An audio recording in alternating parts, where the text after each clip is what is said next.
Okay, so we learned about the technique of substitution to help us find antiderivatives of functions, which broadens our ability, our calculus abilities. Integration is important. We want to look at another technique that'll help us do integration for some kinds of problems, and it's called integration by parts. Now, the formula for integration by parts is given right here. This is like the standard formula. The integral of u dv equals uv minus integral of v du.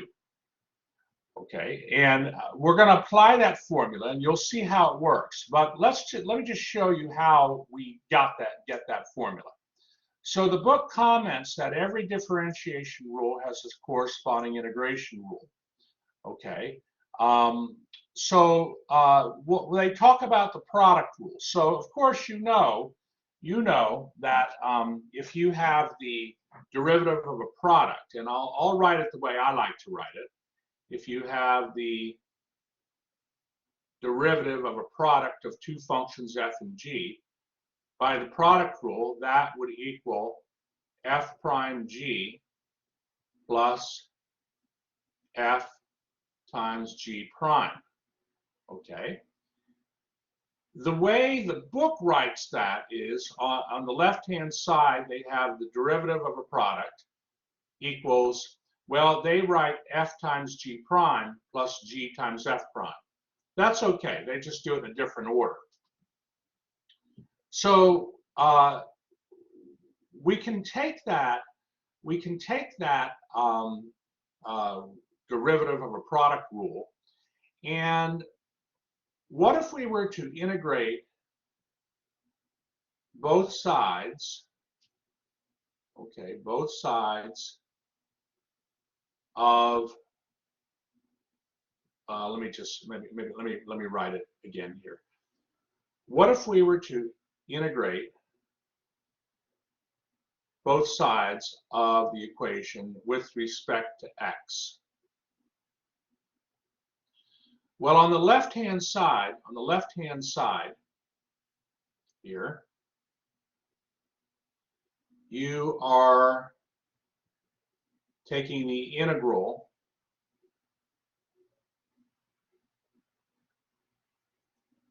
of a derivative, right? So when you integrate a derivative, what's that going to give you? Well, integration and differentiation are inverse processes, essentially. They're opposite processes, right? So does it make sense that if you integrate the derivative of f times g, that would give you f times g? So like below, they have an f times g. So really what they should do is the f times g, okay, they should leave it on the left side, but they're trying to save a little space, so they just write the left-hand side of the equation on the right side.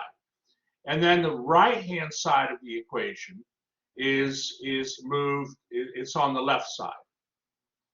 So are there any questions on how we got from the first equation, where we have the product rule, and we get to this second equation, where we have the integral of f times g prime plus g times f prime equals f of x gx?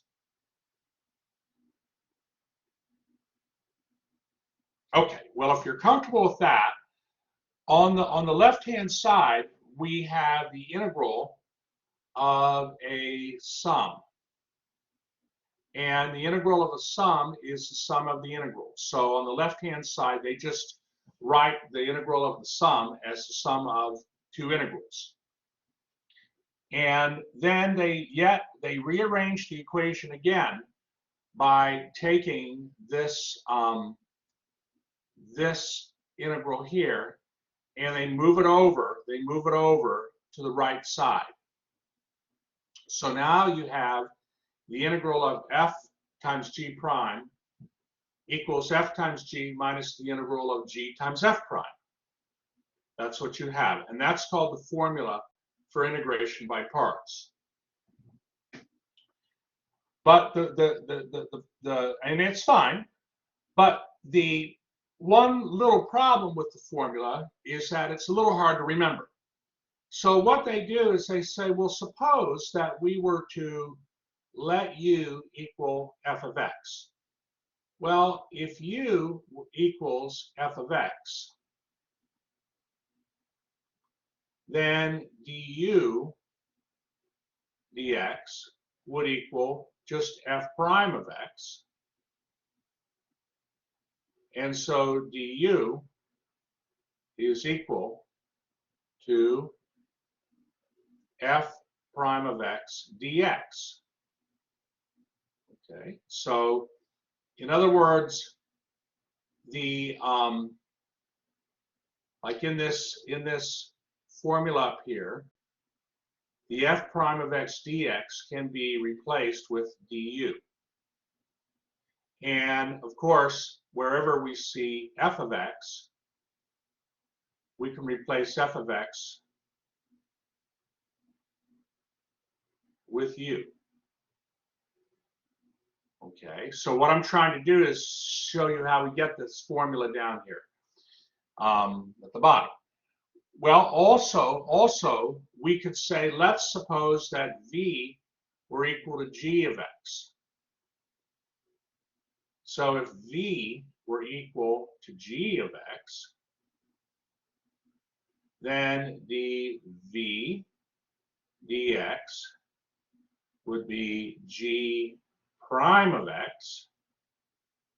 Okay, and so that means then that and this is all in the recording, dv equals g prime of x dx.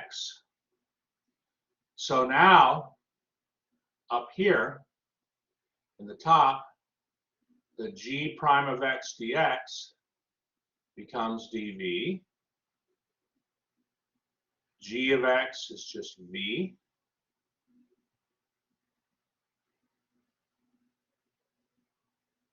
And so you end up getting you get then that the integral of u dv is equal to uv minus the integral of v du.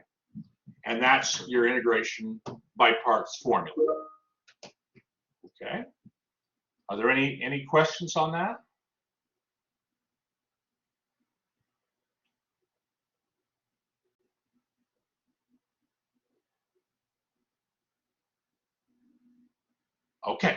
Okay, so now we have this formula, and you're probably wondering, well, how's this formula going to help me? How's it going to help me do integration? Let me show you.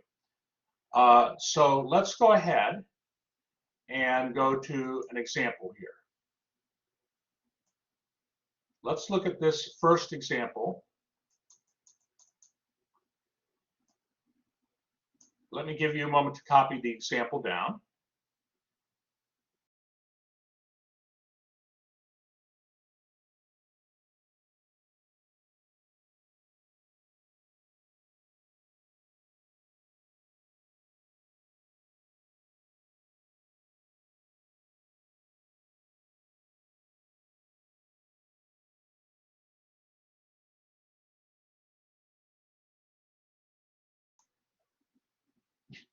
Okay, so you see here we have the integral of t times the sine of 7t.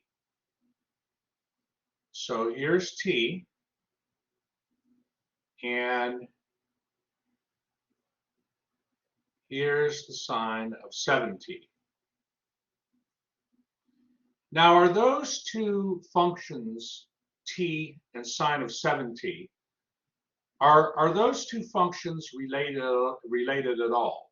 And I'll just mention, by the way, the sine of 7t is the same as the sine of, we can put that 7t in parentheses if we want, but we don't normally do that, but that's fine. are the sine of 7t and t, are those two functions at all related? Would a substitution work here? No.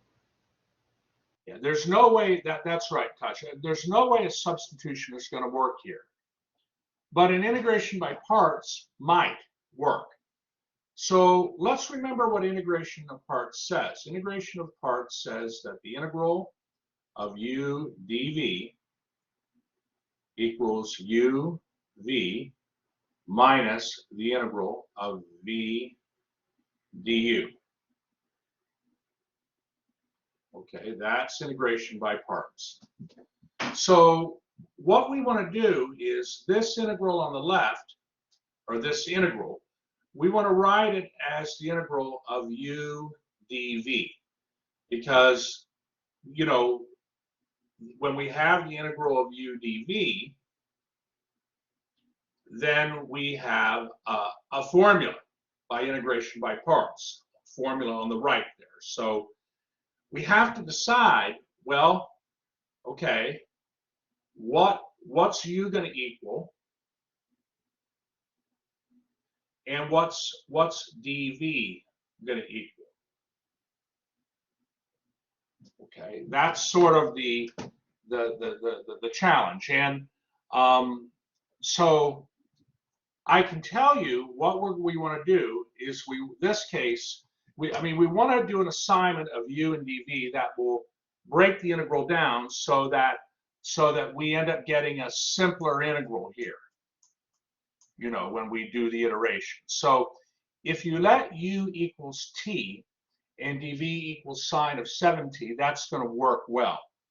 Let me go to the solution here, and let's look at the solution. So here's the integration by parts formula on the top right.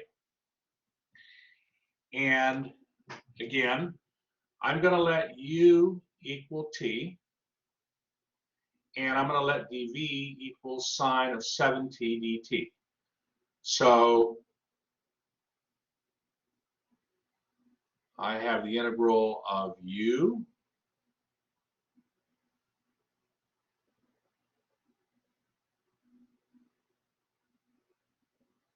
dv. Okay, the integral of u dv. So, okay, well, so we have to figure out what v is, we have to figure out what du is in order to write out the formula, the integration by parts formula. Well, if u equals t, since u equals t and du dt equals 1, that means du equals dt. So that takes care of the du part. But what would v be? Well, dv is sine of 7t. Turns out that v will be the antiderivative of the sine of 7t, which is negative cosine of 7t over 7. If you were to take the derivative of negative cosine of 7t over 7, okay, of course you would use the chain rule. Well, I'll factor out a negative 1/7. But when I take the derivative of cosine of 7t, that gets me negative sine of 7t. That's the cosine is the outer function. The derivative of the cosine is minus sine. And then the 7t is the inner function. So that gets you the 7 there. And that's going to end up being sine of 7t. So dv dt equals sine of 7t. So therefore dv is sine of 7t dt. So v is definitely that is correct. That is correct. So to get the v, you have to do the I want to say this the right way. Let me just go to the whiteboard for a minute. Hold on. We'll come back to this. Hold on. Let me go to the whiteboard.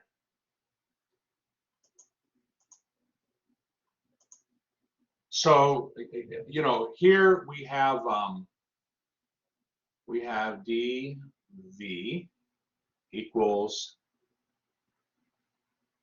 sine of 7t dt. And this is why the recordings are good, because I can add in this stuff. Now, the integral, and this we can think of that as a 1 dv, right? Well, the integral of 1 dv, what's the integral of 1 dv going to equal? V. V. Good. That's right, Ange. And that's what we're looking for. So that means I got to do the integral of sine of 7t dt. Now, you're going to get very good with substitution. So you'll be able to figure out the antiderivative in your head eventually. But if you were to do a little substitution, you let u equal the sine of 7t, then du dt is derivative of sine is cosine, so that's cosine of 7t times 7 by the chain rule. And so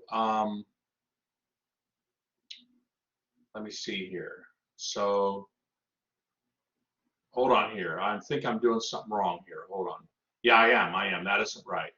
No, that's not right. Hold on. No.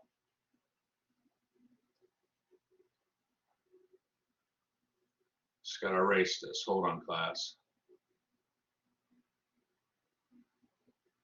Takes a little while, but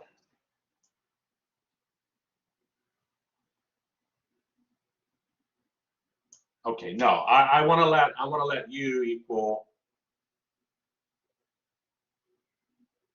u equal 7t.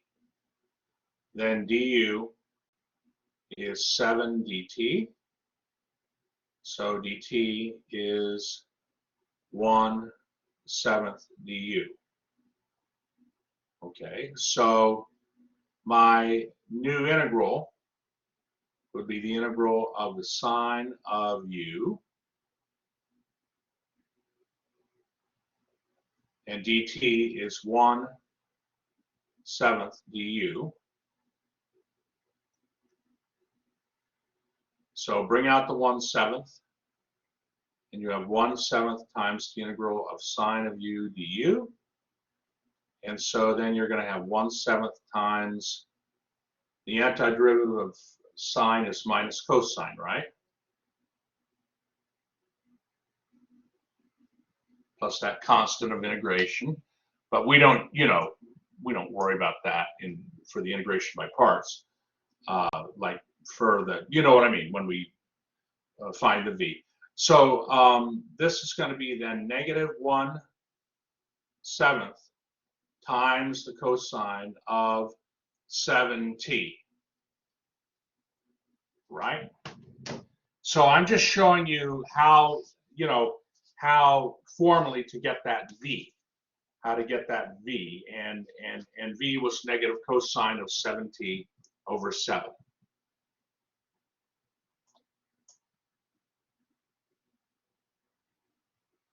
Are there any questions on that?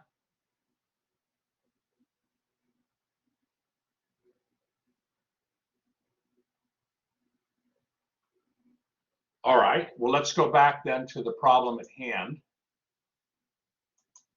One moment here. Okay, so now we know what du is, and we know what v is. And so now we're able to go forth with the integration by parts formula. The integral, and you notice I call it integral I, so I can just kind of refer to it easily in my work. The integral I is equal to uv minus integral of v du. So that would be t times negative cosine of 7t over 7 minus the integral of negative cosine of 7t over 7 dt. Are there any questions on that?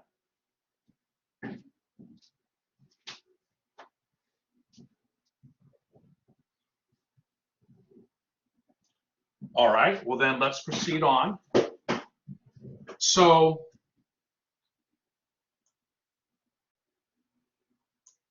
I bring the,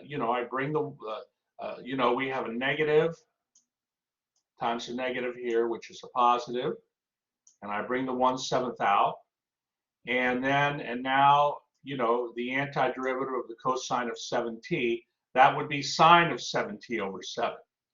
So again, you could use the substitution to help you see that, okay? And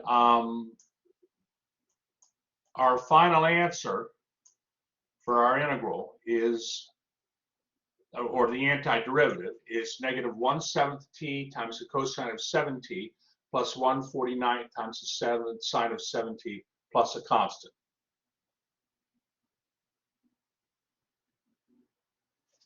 Absolutely beautiful.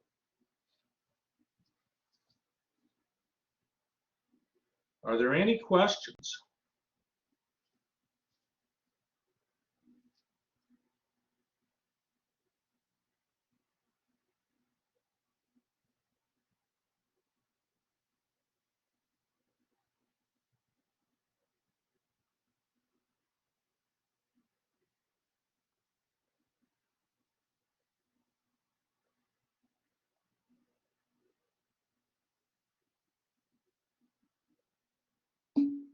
All right.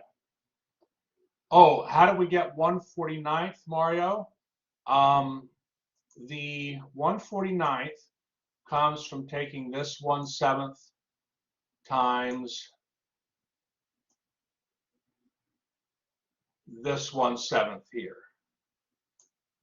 1/7 times 1/7 is, okay. All right, well then, this means then that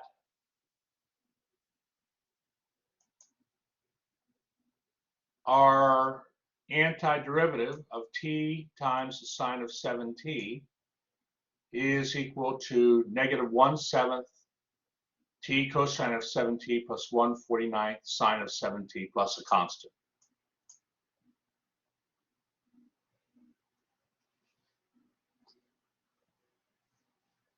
So now we have the ability to do a wider variety of antiderivatives.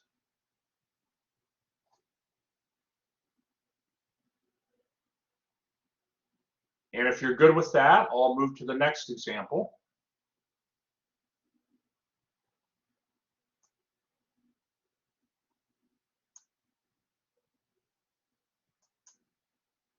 Okay. Let's take a look at this. Let me give you a moment to copy the example down.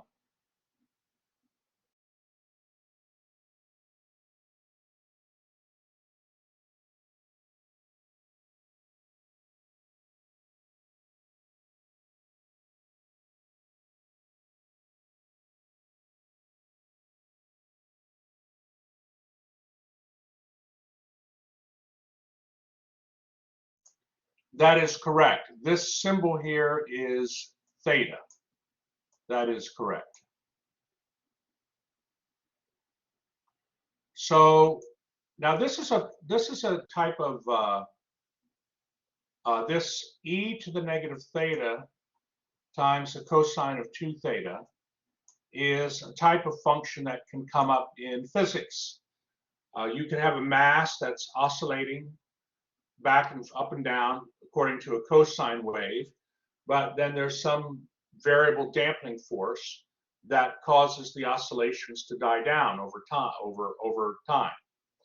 E to the negative theta is like a dampening function. It gets smaller with theta.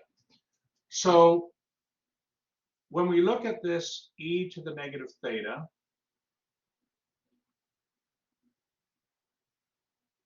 okay, and cosine of 2 theta, are those two functions at all? So the reason I'm mentioning this is students often wonder, well, how do I know, Dr. Duty, whether to try integration by parts? How do I know, a substitution maybe won't work? Well, are these two functions, this exponential function and this cosine function, are they directly connected? No, the they're not. derivative of the one give you the other? Sorry, go ahead, Ange. I said no, they're not. They're not. They're not. And it's a product, right? A product. Right. So we should try integration. We should try integration by parts. We have to decide what U is going to be, and we have to decide what dV is going to be. Now, sometimes if you choose wrong, okay, if you let U, you assign U and dV, and it turns out it's wrong, what'll happen is the problem will get more complicated. You know, that when you do the first iteration, the integral you get on the right will be harder than the one you started with.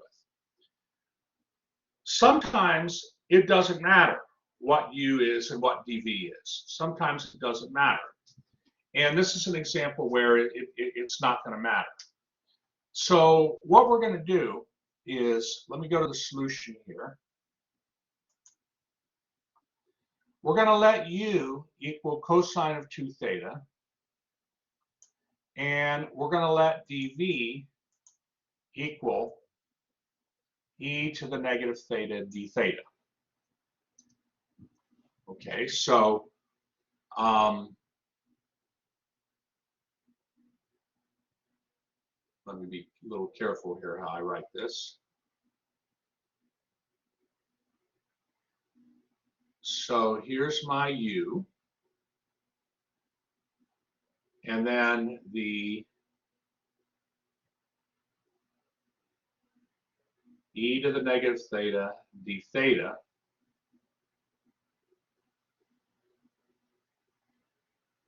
or yeah, e to the negative theta d theta becomes dV. Right?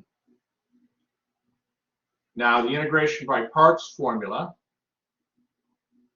if you recall, it's the integral of U dV. That equals U times V minus the integral of V du. So, well, all right, we have to figure out what du and dV are. Well, du, if U is cosine of 2 theta, then du would be negative 2 times the sine of 2 theta, because the derivative of the cosine of 2 theta is negative times the sine of 2 theta. That's your outer function. And then, you know, by the chain rule, the inner function is 2 theta. Derivative of 2 theta is 2. On the other hand, the antiderivative of e to the negative theta is just e to the negative, it's just negative e to the negative theta. And so now we're able to do our integration by parts. So we have U times V, UV minus the integral of, gotta be a little careful here, hold on. Well, it's UV minus the integral of V du. But when you take, you know, V times du, they both have a negative in them. So negative times a negative is a positive. So that's why you have a positive here. That's why that's positive. Okay, and so integral of v du would be just what you see here, that second integral. And so applying the formula once for integration, and notice I let the integral equal I. I let the integral equal I. So the integral will equal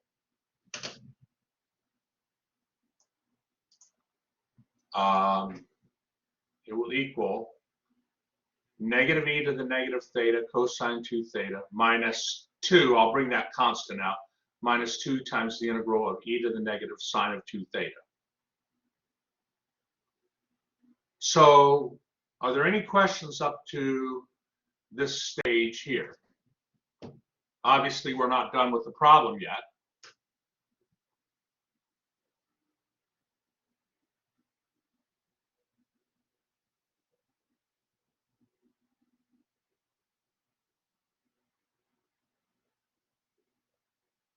All right. Well, so look at the resulting integral here on the right side. Here's the resulting integral here. How does this compare to our original integral? Our original integral was integral of e to the negative theta cosine 2 theta. When we did the integration by parts, the integral on the right side is integral of e to the negative theta sine of 2 theta. So how does that compare to our original integral? Is it harder? No, it's not harder. Is it easier? Is it any easier? Well, no, it's not any easier. So, you know, you might think, well, okay, what are we going to do? I mean, I have an integral here, this integral, that's no easier, no harder than the one I began with. Well, let's try to do integration by parts on that integral. So we're going to do it twice. We're going to, in this, now we're going to let u equal the sine of 2 theta.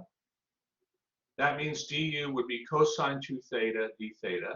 And then we're going to let dv equal e to the negative theta d theta. Okay, so, you know, here's sine of 2 theta, that's u. And then the e, well, maybe put it in blue.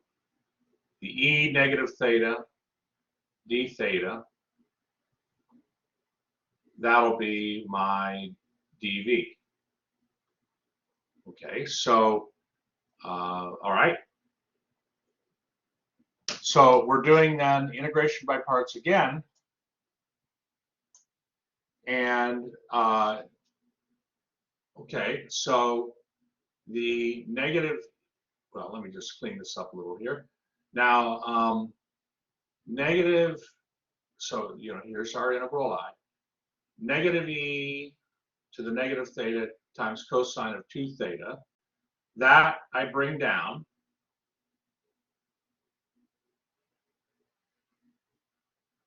And then the minus 2 here, the minus 2, that gets brought down. And now for this choice of u equals sine 2 theta, and this choice of dv equals e to the negative d theta. Here is the integration by parts, uv minus the integral of v du. And I'll talk about that for, that won't be, I will get to that next, but are we okay on this step here?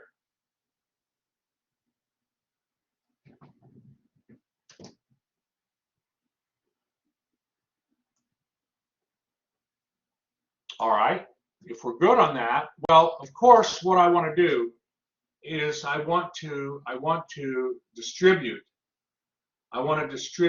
the 2. Okay, so and here we did integration by parts twice, and I did u and then dv and then another u and dv. I didn't like change the variables. It's fine, you know. We want to keep it simple. But what I have to do is I'm going to distribute the negative 2 to both terms in the brackets here. And so negative 2 times negative 1 gets me the 2 here. And then you have, you know, the e negative theta sine 2 theta. And then negative 2 times this 2 gets me -4 times the integral of e negative theta cosine 2 theta d theta. And it looks like we got back our original integral again. Sandia, you're good on that -4, where it came from? Good, good. So, I mean, if we were to do integration by parts again, would that get us anywhere? If we were to do integration by parts again on this integral, would that get us anywhere, or would we just kind of keep going in circles? What do you think? We're going in circles. We're going to go in circles. That's right. That's right, Hinch. That's right, Eric. We go in circles. But we have something very interesting here. Notice that I have an I here on the left. That's my original integral. And I have a -4i on the right. If I want to solve for I, if I want to solve for that integral I, and this is why I always set the integral equal to I, because it's helpful. What could we do? Could we actually isolate the I in this equation here? Could we isolate the variable I? Yes, we can move it to the other side of the. That's right. How would we do that? That's right. How would we move what would we have to do to both sides of the equation? Let's say I wanted the I term on the left side. What would I have to add? So -4i go on the other side, become +4i. So that makes 5i, right. and then the 5 come on the other side. That's right. Very good, Inch. Very good. So what I'll do, let me just rewrite. Here's the equation, and we can. It's an equation. So look, I can add 4i to the right side and 4i to the left side.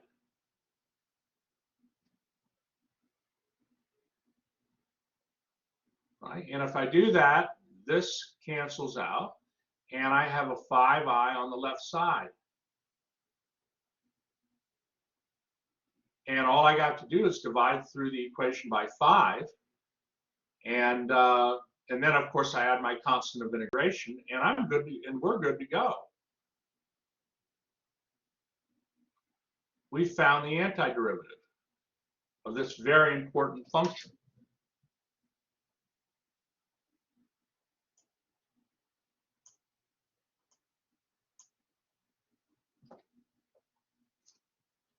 How about that? I bet you didn't wake up this morning and think you'd be learning that today, right?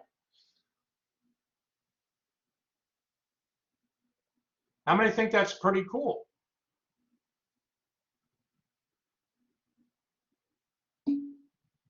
Okay, Taj is liking it. Jingson is liking it.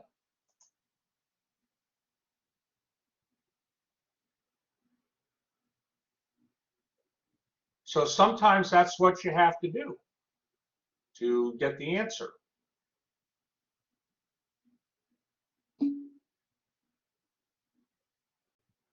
Eric, where did the extra I come from?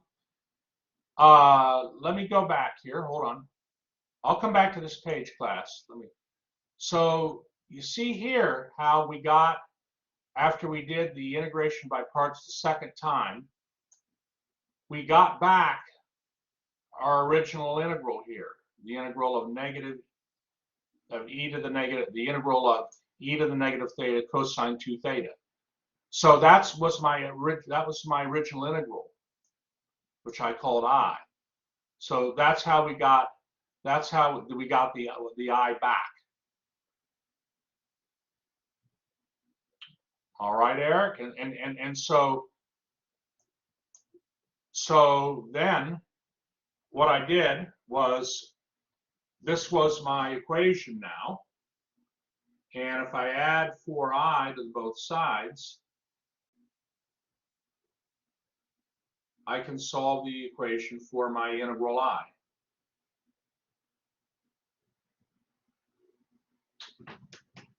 Eric, are you feeling a little better about that?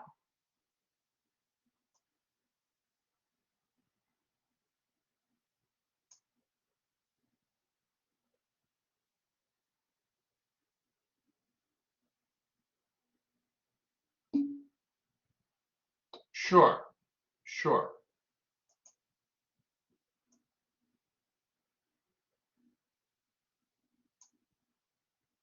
Looking at the previous page.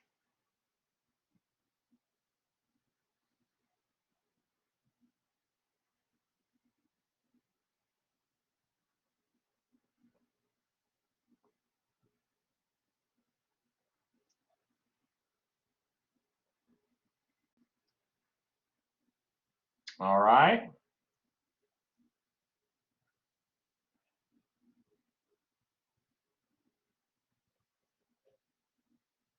Are there any other questions?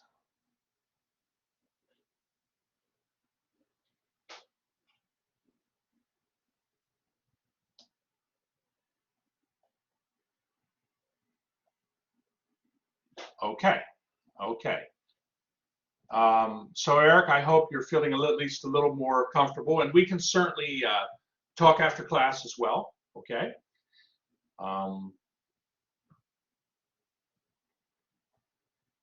Okay, so, but it's a pretty cool, I mean, it's a really quite beautiful, you know, how we got this result.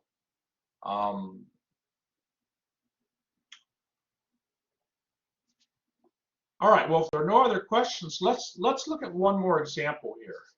Let's look at one more example.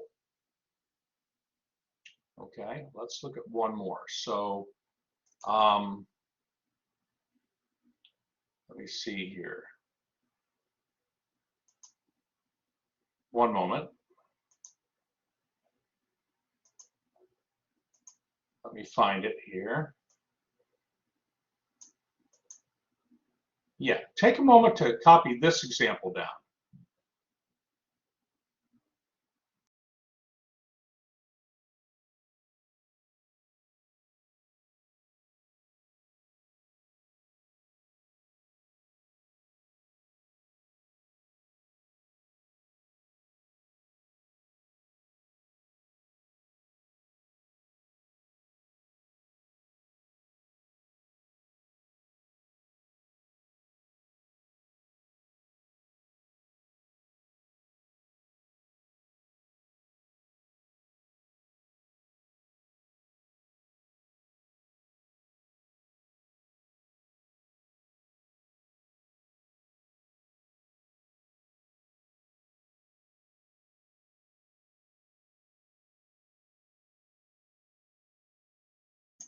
Okay, so let's take a look here. Let's take a look at this. So this time we have the arctangent of 4t. So again, you know, it's just one function, an arctangent function. And you don't have two functions here. You just have you want the antiderivative of the arctangent of 4t.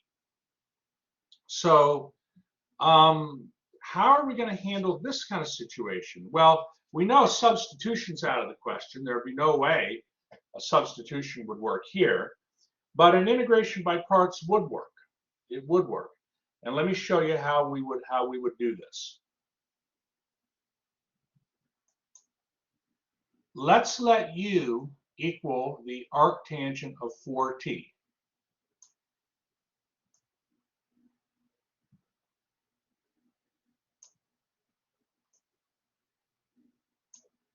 Hold on, should use my stylus actually.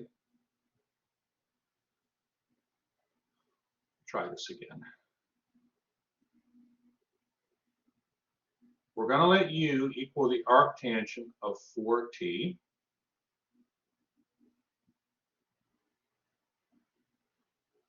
And then dv will equal dt.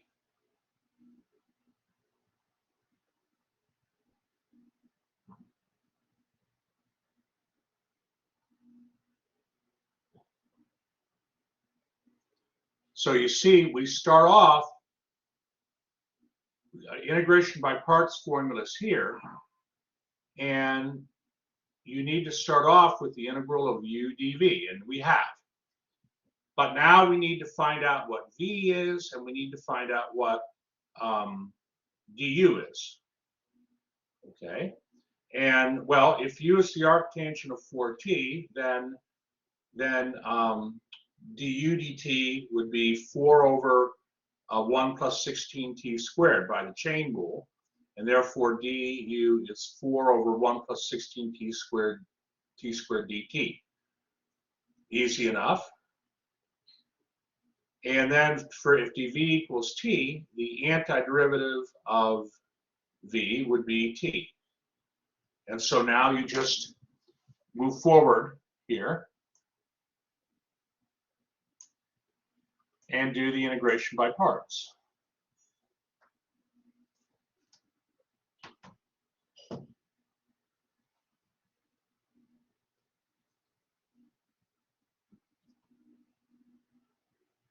So I tried to delineate things in the work for you to help you. But please let me know if you have any questions up to here.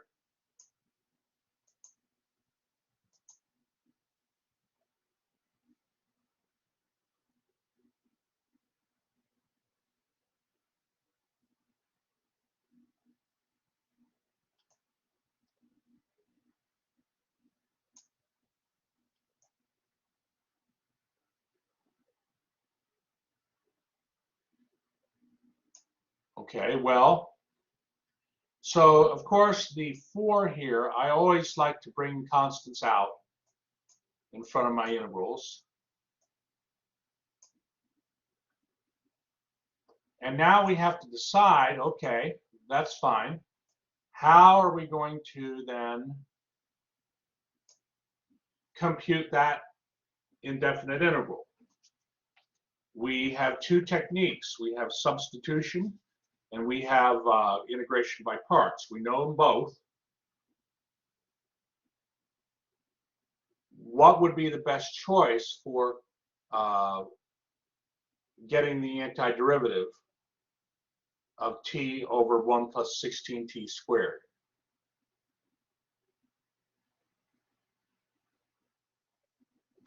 I think the substitution would work.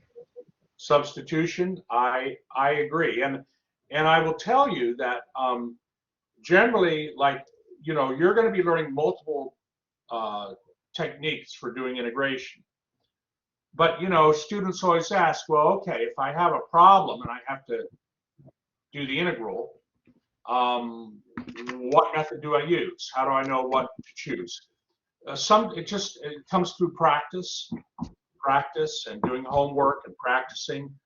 It's a little like the Force, you know, in Star Wars. You have to, you know, practice to get better, right? Like, oh, I should know the characters there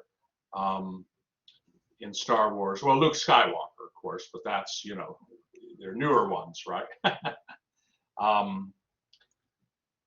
What's the Rey? That's the girl, right? The woman that becomes a Jedi, right? I believe her name's Rey. I hope I have that right. Correct me if I'm wrong, but you know, she was practicing with Luke Skywalker and getting, yeah, that same kind of thing here, you know, practice. So, okay, I agree. Substitution. If we were to do substitution, what would you let? I'm going to use the variable w here. I'm going to use the variable w.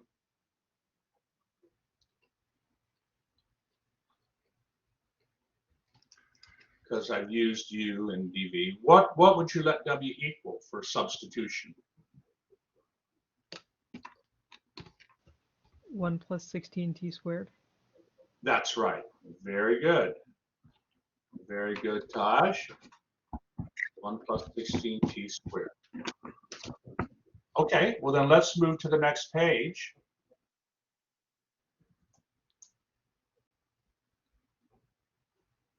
So my integral I, all right, W is 1 plus 16t squared.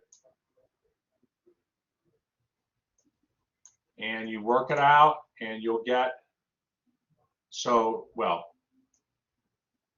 I'll just put it in red.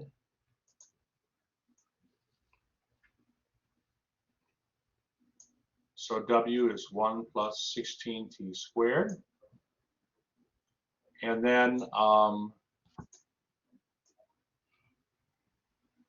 t dt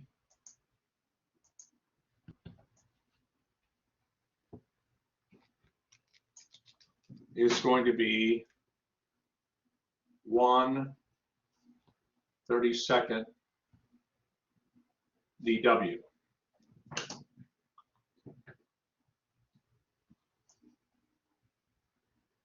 Okay, and so here is our new integral. Bring out the constant and the antiderivative of 1/W. I think you know that's the log of the absolute value of W. Please let me know if you have any questions.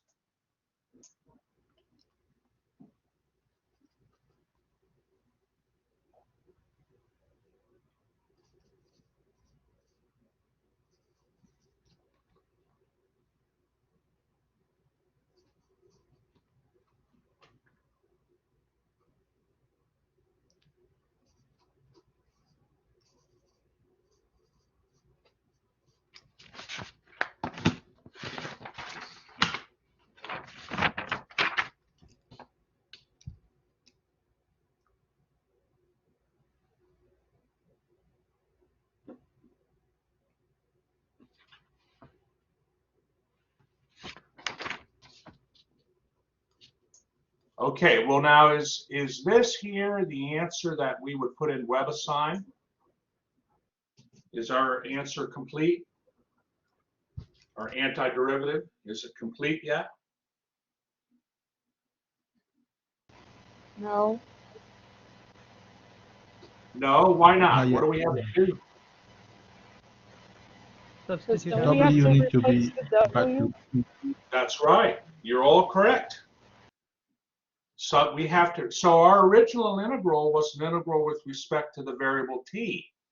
This is the variable w. So we have to replace w with what it was, and it was 1 plus 16t squared.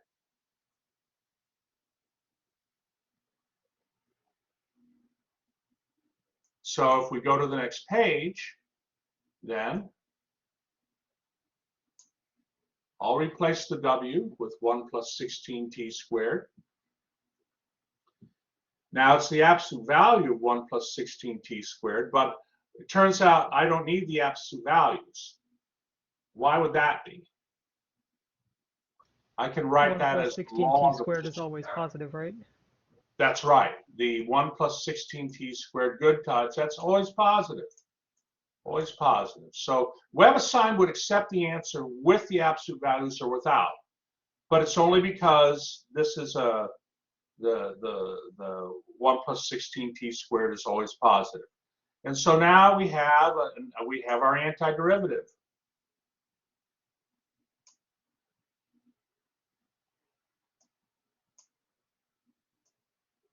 How many of you find this to be really a beautiful process? This this integration by parts. I mean, it's can be a little complicated, but how many think, wow, you know, that's pretty cool.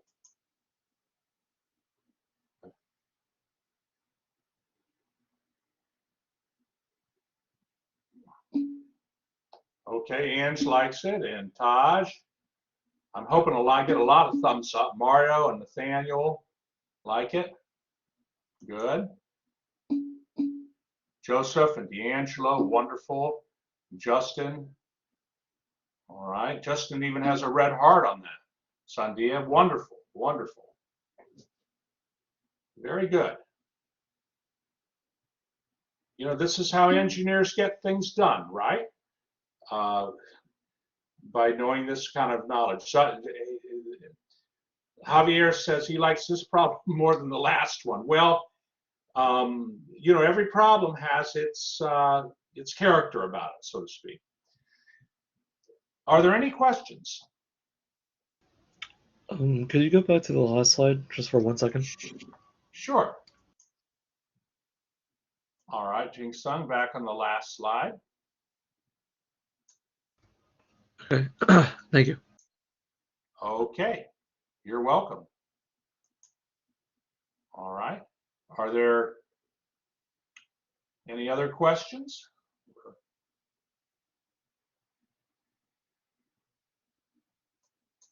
Okay, I'll stop the recording then.